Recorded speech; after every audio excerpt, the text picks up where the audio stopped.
낳았으니 마리아에게서 그리스도라 칭하는 예수가 나시니라. 한 번 더 읽겠습니다. 시작. 야곱은 마리아의 남편 요셉을 낳았으니 마리아에게서 그리스도라 칭하는 예수가 나시니라. 아멘. 오늘 우리 함께 나누실 말씀의 제목은 마리아의 남편 요셉과 마리아입니다. 마태복음 바로 앞에 있는 구약의 성경은 말라기입니다. 장수로는 한두 장 차이로 나타나지만 이 말라기 때부터 마태복음까지 넘어올 때는 약 400년의 신약과 구약의 중간기가 있습니다. 이 기간이 굉장히 멀다는 얘기입니다. 400년입니다. 그런데 말라기를 끝으로 이 400년 동안 무슨 일이 있냐 하면은 계시가 중단되는 일이 있습니다. 말라기 끝으로 마태복음 때까지 하나님의 계시가 기록되지 않고 있습니다. 그래서 이 400년을 춥고 어둡고 잔인한 겨울왕국의 밤이다, 이렇게 말하기도 합니다. 계시가 중단됐기 때문입니다. 하나님의 말씀이 빛으로 세상에 돌파해 들어오지 않고 있다는 얘기입니다. 계시가 중단됐습니다. 우리가 사사기를 보면 알 수 있듯이 어둠은 점점 깊어져 갑니다. 사사기가 그 시대가 약 400년입니다. 그 400년 동안 이제 사사시대가 시작되어서 점점 더 어두워져 가는 것입니다. 그래서 그 어두움이 바닥을 치고 있을 때, 그때 사사기에서는 그 어두움의 원인을 빛이 없음으로 얘기합니다. 그 빛은 왕입니다. 그래서 왕이 없음으로 모두가 자기 소견에 옳은 대로 행하는 어두움의 인생을 살았다, 그렇게 말합니다. 그리고 룻기를 거쳐서 사무엘상, 사무엘하 지나가면 이제 왕으로서 다윗이 등장합니다. 빛으로서 다윗이 등장합니다. 그러면서 하나님의 나라가 건설되고 영광 가운데, 빛 가운데 평화의 왕, 평화의 나라가 이루어집니다. 그 그림이 오늘 말라기부터 마태복음까지의 그림과 굉장히 유사합니다.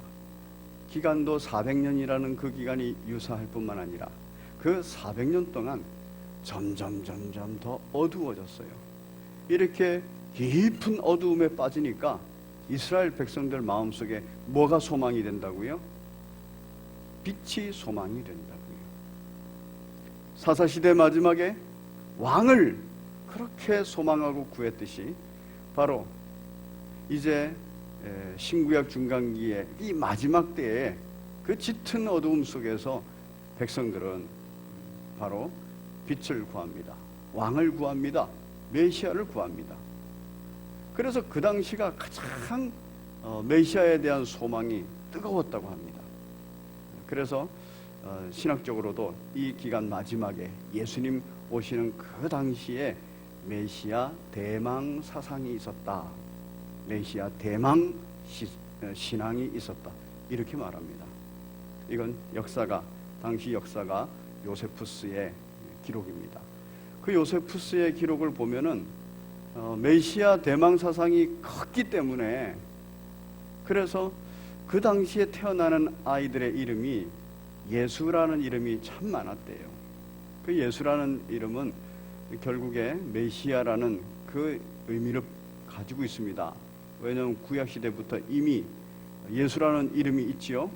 호세아 하는 것이 예수라는 이름입니다. 여호수아 하는 것이 예수라는 이름입니다. 그 예수라는 이름이 구약시대에도 등장했듯이 이 어두움이 짙은 신구약 마지막 시대에 바로 아주 강력하게 그리고 아주 많이 등장을 한 것입니다. 400년 세월이 흘렀습니다. 깊은 어둠의 밤 끝에 빛으로 오신 예수님이 이제 돌파해 들어오십니다.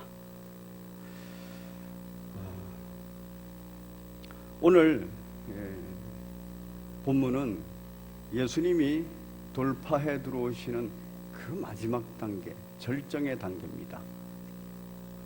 그래서 예수님이 마리아와 요셉을 통해서 이 땅에 돌파해 들어오십니다. 빛이 그들을 통로로 돌파해 들어오십니다. 이렇게 들어오는 것을 요한복음에서는 우리 한번 같이 보겠습니다. 요한복음 1장입니다. 요한복음 1장 1절부터 5절까지를 함께 교독하겠습니다. 태초에 말씀이 계시니라. 이 말씀이 하나님과 함께 계셨으니 이 말씀은 곧 하나님이시니라. 만물이 그로 말미암아 지은 바 되었으니 지은 것이 하나도 그가 없이는 된 것이 없느니라.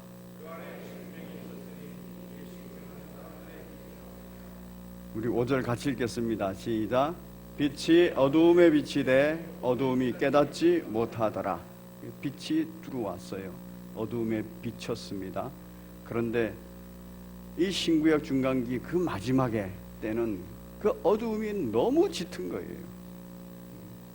그 짙은 어두움 속에서 빛이 들어왔음에도 불구하고 깨닫지 못하고 있다. 9절을 보면 이렇습니다. 참빛 곧 세상에 와서 각 사람에게 비추는 빛이 있었나니 그가 세상에 계셨으며 세상은 그로 말미암아 지은 바 되었으되 세상이 그를 알지 못하였고 자기 땅에 오매 자기 백성이 영접하지 아니하였다 하면서 이 사건을 정확하게 뭐라고 기록하냐면은 14절에 같이 읽겠습니다. 시작. 말씀이 육신이 되어 우리 가운데 거하심에 우리가 그 영광을 보니 아버지의 독생자의 영광이요 은혜와 진리가 충만하더라. 하나님의 은혜입니다. 하나님의 은혜로 하나님의 말씀이 이 땅에 죄된 이 땅에 죄가 관영한 이 땅에 죄로 인하여서 아주 깜깜한 이 땅에 돌파해 들어왔습니다. 그 돌파해 들어오는 방식은 육신을 입고 말씀이신 그 예수님께서 육신을 입고 들어오는 방식입니다. 그렇기 때문에 무엇이 가장 필요하냐면 육신의 몸이 가장 필요한 겁니다. 그래서 마리아의 몸을 빌리고 또 요셉의 가문을 빌리는 것입니다. 마리아의 몸을 빌리는 것은 잉태되어서 아주 자연스럽게 자연적으로 성장해가는 모습이 우리들에게 필요하기 때문입니다. 요셉의 가문이 필요한 것은 언약하신 대로 약속된 가문, 바로 다윗의 가문이 필요하기 때문입니다. 우리 하나님은 약속하시고 그 약속을 성취시키기 위하여서 아주 열정적으로 열심히 역사를 운행하셨고 사람들을 터치하셨습니다. 오늘 그 예수님의 등장의 마지막 터치가 바로 마리아와 요셉에게 있습니다. 오늘 마태복음 본문을 보면은 좀 특이한 이름의 기록이 나옵니다. 16절에 보니까 마태복음 1장 16절 야곱은 마리아의 남편 요셉을 낳았으니 요셉의 아버지가 야곱이라는 말입니다. 마리아에게서 그리스도라 칭하는 예수가 나시니라. 기록을 다 보면은 남자를 다윗 가문의 남자를 표현할 때 아내를 수식어로 표현하는 이름이 아무도 없습니다. 그런데 유일하게 요셉만 바로 이 요셉의 이름을 표현하는 데 있어서 바로 마리아의 남편 이렇게 표현합니다. 그러면 보통 유명한 아버지의 아들이면 누구의 아들 이렇게 말하죠. 그 아들 이름보다도 누구가 더 중요합니다. 누구가 더 알려져 있습니다. 부부지간에도 신앙생활을 하면서 아내들이 열심히 신앙생활하고 남편은 왔다 갔다 하는 객처럼 지내고 있다. 그러면 그 남편을 부를 때 누구라고 부릅니까? 아무개 아내의 남편이다 이렇게 부른단 말이에요. 그 얘기는 지금 마리아가 훨씬 더 중요하게 취급이 되고 있다는 얘기입니다. 그런데 이렇게 취급이 된 사람이 또 하나 있습니다. 그렇죠? 지난번에 저희가 살펴봤던 밧세바입니다. 그 밧세바는 그가 표현되어질 때 항상 우리아의 아내 밧세바 이렇게 돼요. 족보에는 밧세바라는 이름까지 빠져버립니다. 우리아의 아내 이렇게 되어 있어요. 그 얘기는 우리아의 아내, 우리아가 중요하다는 얘기입니다. 우리아가 성탄절 기념 예배 때 우리가 다윗과 우리아의 관계 속에서 하나님의 그 은혜, 그 계시의 말씀이 영적 침체에 빠져 있는, 영적으로 몰락해가는, 밧세바 심두름에 빠져 있는 그러한 다윗의 상태에 우리아가 돌파해 들어오는, 하나님의 말씀으로서 돌파해 들어오는 내용들을 살펴봤습니다. 우리아가 중요한 거예요. 실제적으로 구약 성경에서 밧세바를 찾아보면요, 이 밧세바에 대한 얘기는 평범하게 별로 없습니다. 그리고 밧세바에 대한 평가도 이런 평가 저런 평가가 그냥 논쟁 속에 있어요. 밧세바가 다윗의 피해자다, 또는 밧세바가 오히려 다윗을 유혹한 가해자다, 이것에 대한 평가들이 오락가락합니다. 그 얘기는 밧세바에 대해서 성경이 정확하게 평가하지 않았다는 얘기예요. 밧세바라는 존재에 관하여서 성경은 그렇게 중요하게 취급하지 않는다는 겁니다. 우리아를 더 중요하게 취급을 하는 겁니다. 오늘 본문에서 마리아의 남편 요셉 한번 살펴보십시오. 신약 성경에서 요셉에 관하여서 중요하게 기록하고 요셉에 대한 아주 중요한 평가들이 있습니까? 별로 없습니다. 오늘 이제 함께 다룰 마태복음 1장에 말고는 별로 없습니다. 마리아에 관해서는 참 많은 얘기들, 그리고 예수님이 공생의 삶을 사는 동안에도 계속 어머니 마리아는 등장합니다. 예수님의 십자가에 달려 죽으시는 그 장면에서도 마리아가 등장합니다. 성경은 마리아를 아주 중요하게 기록하고 있습니다. 또 한 가지 있습니다. 이 마리아를 강조하는데 그 의미들이 아주 강력하게 나타난 문법적인 내용이 있어요. 이게 뭐냐 하면은, 여러분 지금까지 저희가 다루었던 여인들, 이 계보에 나타난 여인들, 그 이름들을 한번 찾아보겠습니다. 3절입니다. 1장 3절. 같이 한번 읽습니다. 시작. 유다는 다말에게서, 됐습니다. 유다는 다말에게서. 5절 시작. 살몬은 라합에게서. 됐습니다. 그 밑에 보아스는, 시작. 보아스는 룻에게서. 그리고 6절 끝에 다윗은, 시작. 다윗은 우리아의 아내에게서. 16절 시작. 야곱은 마리아의 남편 요셉을 낳았으니 마리아에게서. 됐습니다. 지금 공통적으로 등장하고 있는 단어가 있죠. 뭡니까? 각각 여인의 이름 속에 이름과 붙어 있는 게 뭐뭐에게서입니다. 뭐뭐에게서. 이 뭐뭐에게서라는 단어는 헬라어로 에크라는 단어를 사용하고 있습니다. 근데 이 에크라는 단어는 그 의미가 발단, 근거, 이런 뜻입니다. 그래서 아, 여기서부터 발단되었다, 여기서부터 근거되었다, 이런 말이에요. 보아스는 라합에게서 근거되었다, 발단되었다. 베레스는 다말에게서, 그리고 오벳은 룻에게서, 솔로몬은 우리아의 아내에게서. 그러면 예수님은 누구에게서입니까? 마리아에게서예요.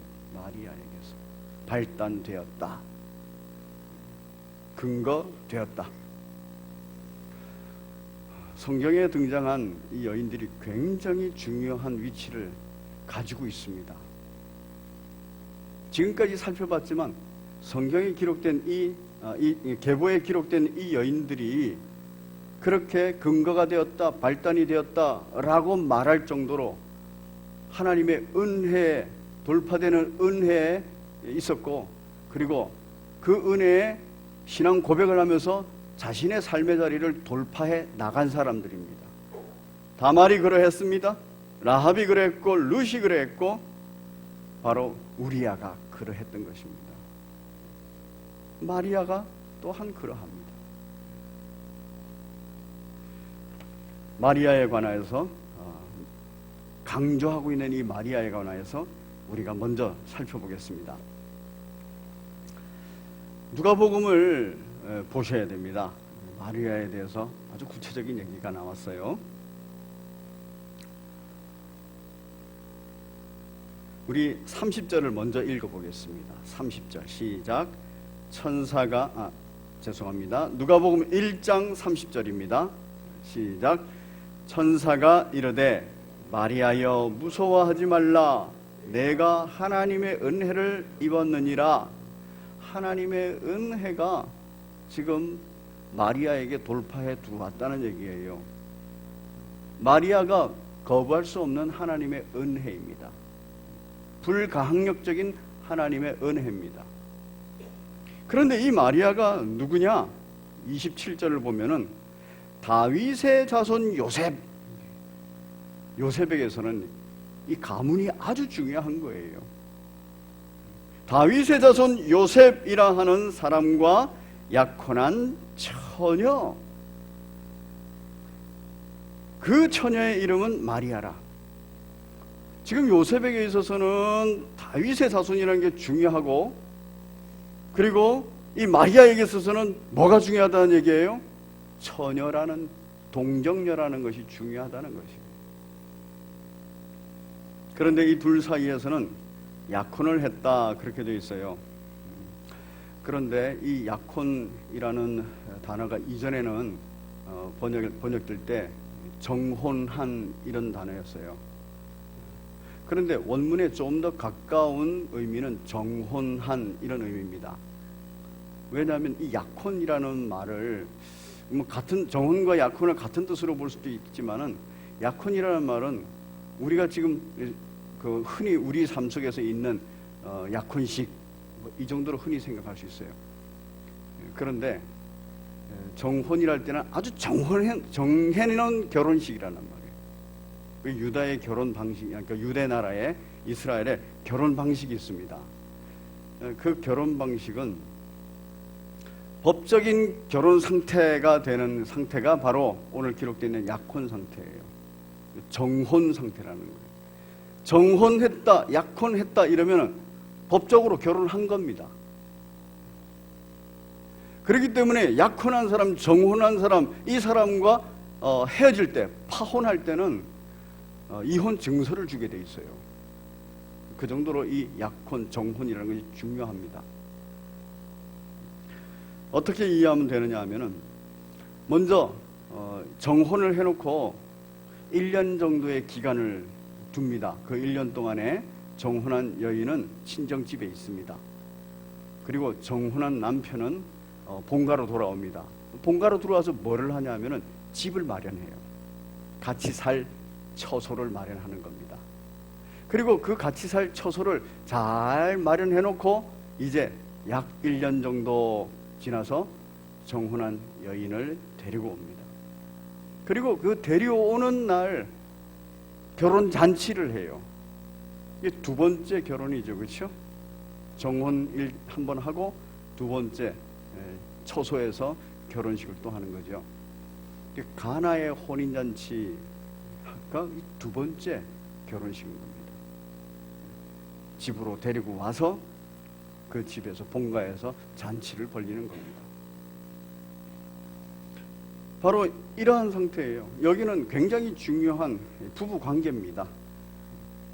그래서 나중에 마태복음에서 살펴보겠지만은 마리아의 남편 이렇게 표현합니다. 정혼한 상태에서 마리아의 남편 이렇게 말을 해요.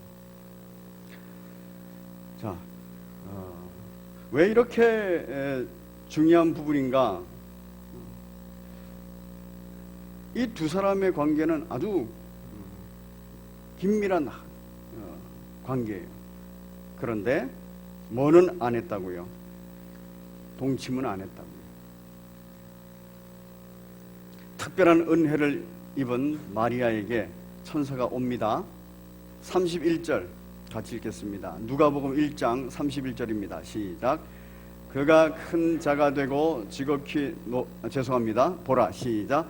보라, 내가 잉태하여 아들을 낳으리니 그 이름을 예수라 하라.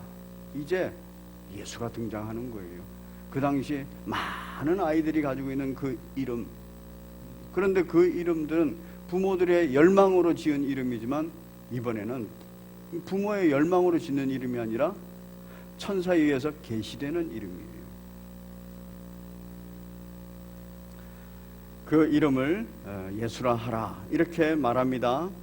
그런데 34절 같이 읽겠습니다. 시작. 마리아가 천사에게 말하되 나는 남자를 알지 못하니 어찌 이 일이 있으리까? 동정녀라는 말이에요. 처녀라는 말이에요. 굉장히 중요한 부분입니다. 그런데 그 일이 어떻게 진행될 것인가 하는 것에 대해서 천사가 얘기합니다. 천사가 대답하여 이르되 성령이 내게 임하시고 지극히 높으신 이의 능력이 너를 덮으시리니 이러므로 나실 바 거룩한 이는 하나님의 아들이라 일컬어지리라. 그렇게 일컬어집니다. 자, 이런 말을 들으면 마리아는 쉽게 이해가 됐을까요? 아니면 이해가 잘 안 됐을까요? 이해는 되는 겁니다. 이해는 되는 거예요. 왜냐하면 당시가 메시아 대망 사상으로 아주 열정적이기 때문에 이해가 됐어요. 그런데 이제 나에게 들어왔다. 그런데 정혼한 남편이 있는데 이 정혼한 남편과 동침하지 않았는데 지금 내가 임신을 해야 된다는 사실, 이 사실은 굉장히 부담스러운 겁니다. 요셉과의 관계에서 아주 힘이 든 거예요. 그래서 참 고민을 했을 겁니다. 그러나 하나님의 은혜, 바로 돌파해 들어오는 하나님의 말씀, 그 은혜는 거부할 수 없는 은혜였습니다. 37절 같이 읽겠습니다. 시작. 대저 하나님의 모든 말씀은 능하지 못하심이 없느니라. 천사의 말입니다. 그리고 그 불가항력적인 그 은혜로 38절에 마리아가 이르되 주의 여종이오니 말씀대로 내게 이루어지이다 하매 천사가 떠나가니라. 그리고 마리아의 찬가가 나옵니다. 그 마리아의 찬가의 48절 보면은 그의 여종의 비천함을 돌보셨다. 내가 참 비천한 인물인데, 이런 말이에요. 어떤 이유에서 이렇게 비천하다라고 말을 했는지 알지 못합니다. 그런데 그 마리아라는 이름 속에는 무슨 의미가 있느냐 하면은 우리가 이미 살펴본 이름이 나오미라는 이름이 있었어요. 그 나오미라는 이름, 루세 시어머니죠. 나오미라는 이름이 있는데 그 희락입니다. 그런데 나오미가 그 인생의 어두운 밤을 지내면서 그 이름을 뭐로 바꾸라 그랬습니까? 마라라고 바꾸라 그랬어요. 그 마라라는 의미는 바로 쓴물, 인생의 쓴맛을 보고 있는 중에 있다는 말이에요. 우리가 마라의 물 사건 알고 있지 않습니까? 인생의 쓴맛을, 그 쓴물을 마시고 있는 거예요. 수많은 상처로 아주 그냥 내 마음과 내 영혼이 아주 쓴 상태에 있는 거예요. 고통의 상태에 있다, 슬픔의 상태에 있다, 이런 말이에요. 이 마라라는 말이 마리아라는 이 이름의 어원입니다. 그래서 마리아라고 불려졌을 때는 그 인생이 그렇게 아주 넉넉하고 공주님처럼 자라지 않았다는 거예요. 명문 가문에서 평안하게 자라지 않았다는 거예요. 그 비천한 모습이었다. 그런데 이후로는 내게 복이 있다, 그런 표현을 하고 있어요. 감사하고 또 그로 인해서 기쁨이고 그로 인해서 소망이 생긴 겁니다. 마리아의 인생이 역전되는 거예요. 하나님의 은혜로 말미암아서. 자, 이제 마리아에게 이렇게 수태고지가 되고 나서 시간이 흐르는데 무슨 일이 벌어지겠습니까? 임신이 되고 배가 나오겠지요. 누가복음 1장 56절을 보면은 이 마리아가 두려운 마음이 있었어요. 그래서 36절에서 친족 엘리사벳에게 갑니다. 엘리사벳은 사가랴의 아내예요. 사가랴도 지금 계시를 수태 고지를 받고 임신 중에 있습니다. 세례 요한을 낳게 된다는 거죠. 그 천사가 내 친족 엘리사벳도 임신했다, 그렇게 말하니까 마리아가 39절에 그 엘리사벳에게 빨리 간 거예요. 그래서 그 엘리사벳이 배부른 것을 봤어요. 그리고 자신의 배가 불러오는 것도 봤습니다. 56절을 보면은 마리아가 석 달쯤 엘리사벳과 함께 있다가 집으로 돌아왔다, 이렇게 말합니다. 자, 이제 자기 집으로 돌아와서 가장 먼저 해야 될 일이 뭐겠습니까? 지금 이 상태를 알려줘야 되는 사람이 있죠. 급히 알려줘야 되는 사람이 있어요. 누구냐면 요셉입니다. 우리 마태복음으로 넘어오겠습니다. 마태복음 1장. 마태복음 1장 18절. 예수 그리스도의 나심은 이러하니라. 그의 어머니 마리아가, 예수 그리스도의 어머니 마리아 이름이 먼저 나와요. 그게 주어로 나옵니다. 마리아가 요셉과 약혼하고 따로 사는 기간입니다. 동거하기 전에 1년 기간. 그 1년 기간에 성령으로 잉태된 것이 이제는 나타나기 시작했다는 거예요. 이 속에서 생명이 꿈틀거리고 눈으로 봐도 이제 배가 살살 올라오는 중입니다. 나타났더니 이거를 얘기했겠죠. 그때 남편, 19절에 그의 남편 요셉이 고민이 되기 시작한 거예요. 그런데 오늘 본문에 보니까 이 요셉을 표현할 때 뭐라고 표현하냐면은 의로운 사람이라 이렇게 표현하고 있어요. 여기서 말하는 의로운 사람이라는 얘기는 상대적으로 의롭다는 말입니다. 마치 노아가 당대 의인이라 할 때 하나님 앞에서 절대적으로 의로운 게 아니라 다른 사람들에 비해서 상대적으로 의롭다는 말이에요. 하나님을 알고 하나님을 경배할 줄 아는 사람이라는 겁니다. 여기서도 요셉은 당시에 영적 상태가 온 세상에 칠흑 같은 어둠 가운데 있는데 이 상태로 그냥 내버려두면 노아의 심판 때처럼 전부 다 구원의 방주 빼놓고는 다 전멸해야 되는 판인데 거기에 의인이라, 이런 말입니다. 상대적으로 하나님을 알고 그리고 하나님을 바라보고 하나님의 뜻을 기다리고 있는 사람이라는 얘기입니다. 그 당대 의인이라, 율법을 아는 사람이에요. 그런 사람으로서 그를 드러내지 아니하고 가만히 끊고자 했어요.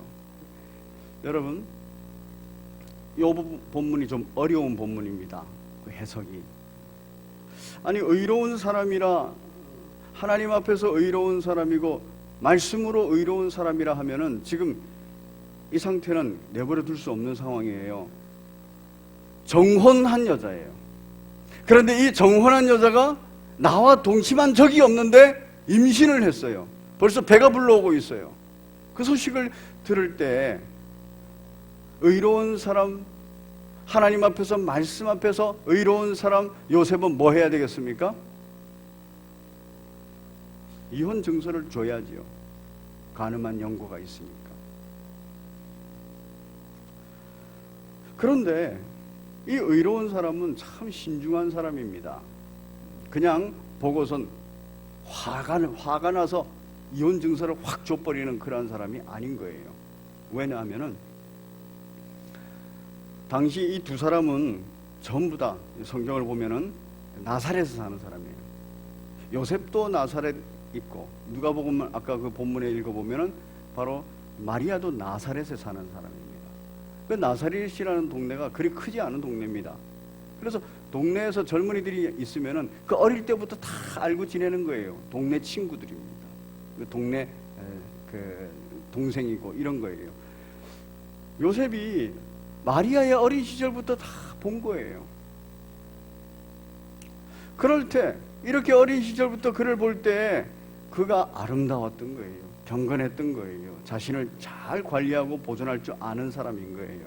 그래서 이 당대 의로운 사람, 하나님 앞에서 말씀 앞에 서 있는 이 사람이 그 여인을 사랑하게 된 거예요. 그래서 정혼을 한 거거든요. 그렇기 때문에 그래, 지금 마리아가 그렇게 말을 했으면, 성령으로 잉태되었다고 말을 했으면 그거 맞기는 맞을 거야. 다른 남자와 함께 간음하지 않았을 거야. 그것에 대해서 믿음은 있는 겁니다. 그래서 그에게 함부로 이혼 증서를 주면은 그는 돌로 맞아 죽어야 돼요. 그녀는. 그렇기 때문에 그렇게는 안 하겠다는 거예요. 그렇지만 뭐가 감당이 안 돼요? 성령으로 잉태되어서 바로 메시아를 출산하게 되는 그 여인이 감당이 안 되는 거예요. 그래서 나는 감당이 안 되겠다.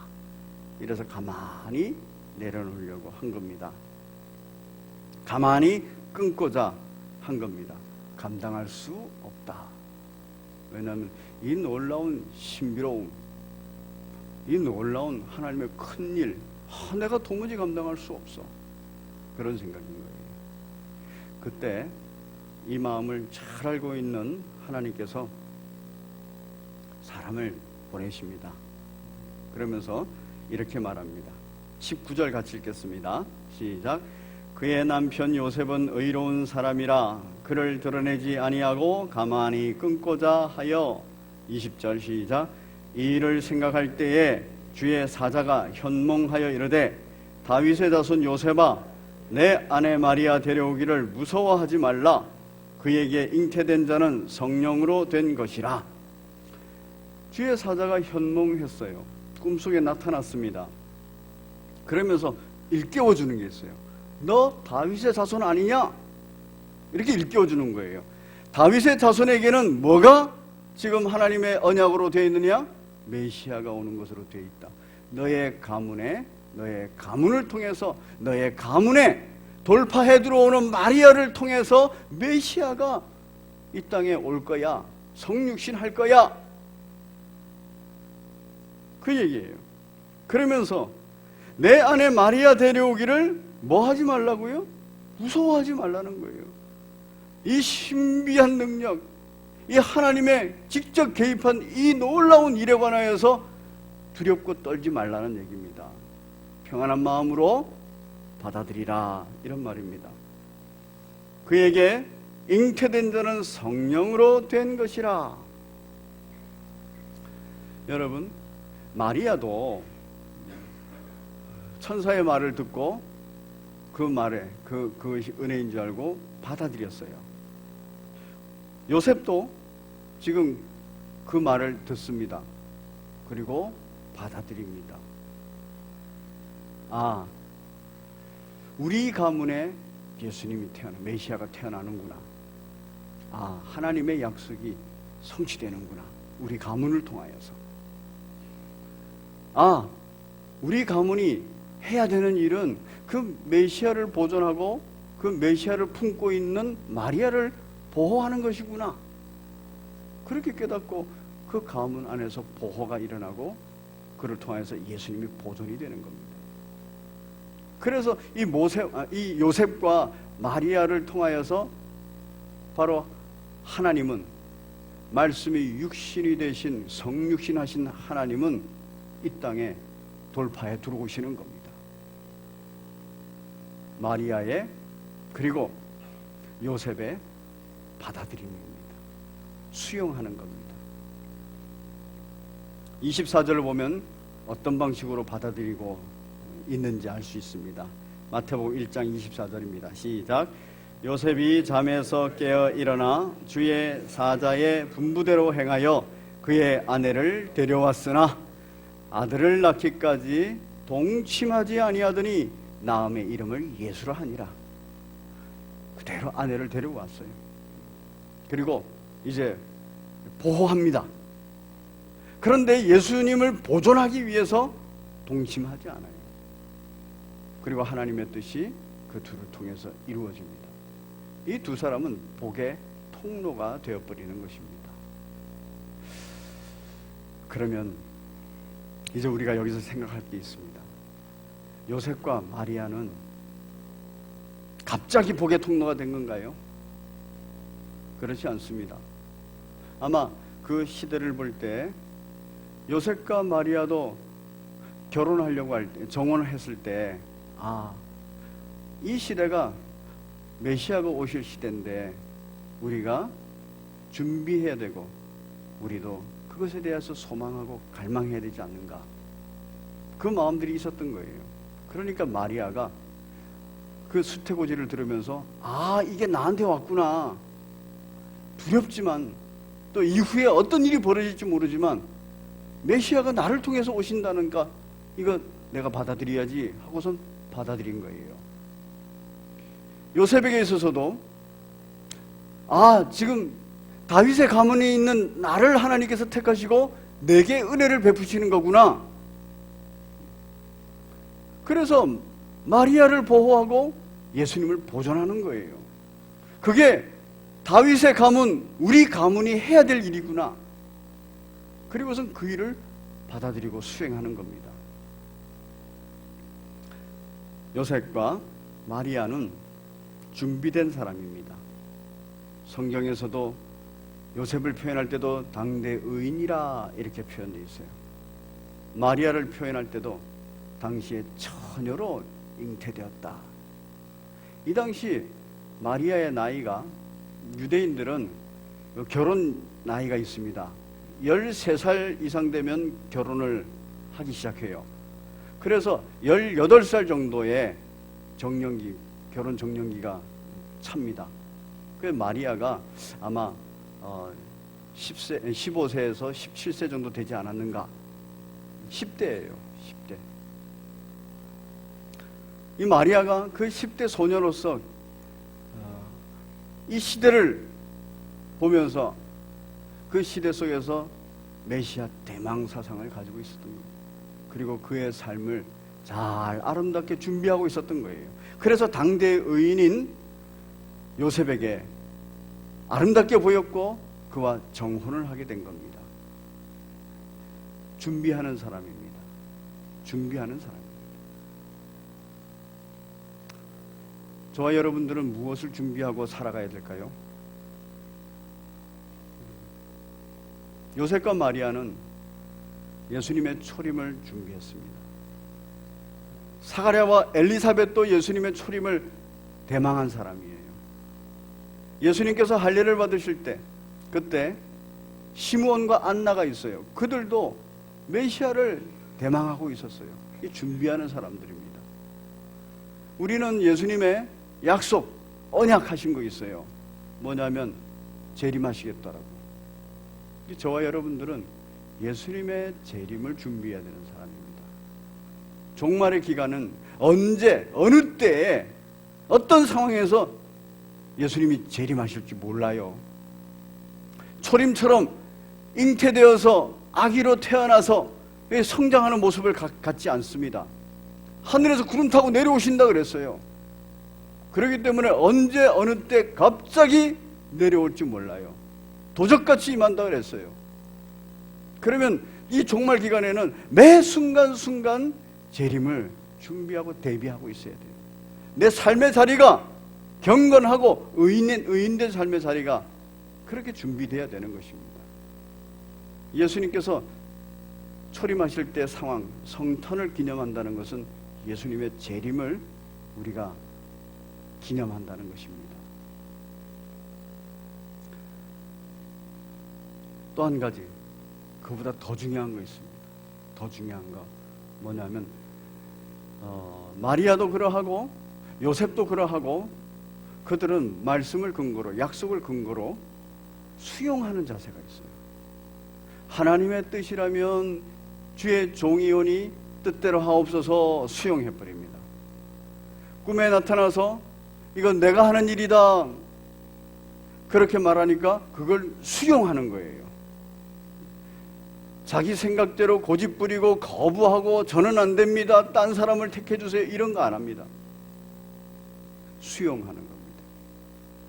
아버지의 뜻이라면, 아버지의 계획하심이라면 아멘으로 받겠습니다. 바로 그 수용하는 자세가 하나님의 큰 일을 이루시는 겁니다. 이 짙은 어둠의 세상에 빛이 비치도록 빛이 등장하여서 빛이 되시게 하는 길입니다. 저와 여러분들의 삶이 그 삶입니다.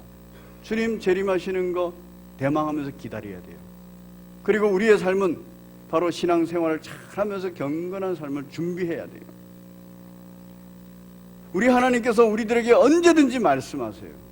그러면 그 말씀을 수용하는 것, 그 수용하는 훈련이 항상 되어 있을 때 내가 감당할 수 없는 어떤 놀라운 일이 벌어져도 수용할 수 있는 겁니다. 요셉이 자기가 감당할 수 있는 이 어마어마한 일이 벌어져 버리니까 가만히 끊으려고 그랬어요. 그렇지만 하나님께서 딱 주의 사자를 보내서 말씀하시니까 아멘 하고 수용하는 겁니다. 우리의 신앙생활에 있어서 여러분들은 얼마나 수용하는 자세를 가지고 있습니까? 얼마나 잘 받아들이고 있습니까? 하나님의 뜻과 관련하여서 그리스도의 증인되라는 그 예수님의 명령을 얼마나 잘 수용하고 있습니까? 예수 그리스도의 몸된 교회, 이 교회가 여러분들에게 사역을 맡길 때에도 얼마나 잘 수용하고 있습니까? 바로 이 수용하는 이 자세가, 받아들이는 자세가 복의 통로가 되는 자세입니다.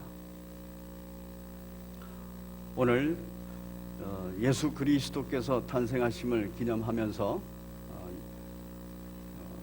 마리아의 남편 요셉과 그리고 마리아에 관하여서 함께 나눴습니다. 이들은 그 시대의 메시아 대망 사상 속에 있으면서 메시아를 대망하면서 준비했습니다. 그리고 그들은 인간으로서 감당하기 어려운 하나님의 놀라운 영적인 그러한 요청이 들어왔을 때 그걸 아멘으로 수용했습니다. 아멘으로 받아들였습니다. 그때 이들은 놀라운 복의 자리에 있게 된 것입니다. 이대로 재림을 준비하는 저와 여러분들이 준비하시고 항상 수용하는 자세, 그 훈련을 해가시는 복된 기간 되시기를 바랍니다. 이를 놓고 기도하셔요. 이를 놓고 기도하셔요. 주여 힘을 주시옵소서, 능력을 주시옵소서, 주여 지혜와 명철을 주시옵소서. 제가 언제든지 어느 때든지 주께서 말씀하시면, 주께서 명령하신 것이 있으면 주의 말씀 그대로 아멘으로 받아들일 수 있는, 수용할 수 있는 그 놀라운 능력을 갖게 은혜를 베풀어 주옵소서. 기도하시는 여러분 되시기를 바랍니다. 제가 기도하고 축도로 마치면 이 기도 제목을 놓고 기도하십시오.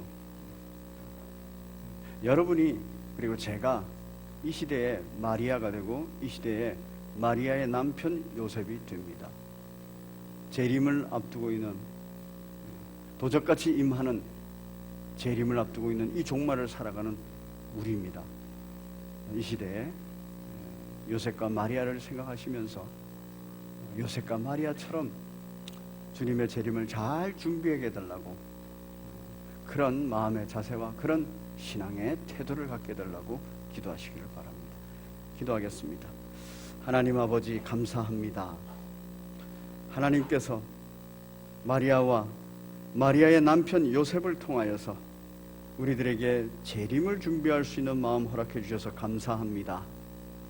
마리아처럼 요셉처럼 저희가 우리 주 예수 그리스도의 재림이, 그 약속된 재림이 있는 거 알고 저희가 다시 재림에 대한 대망 사상을 갖게 인도하여 주옵소서.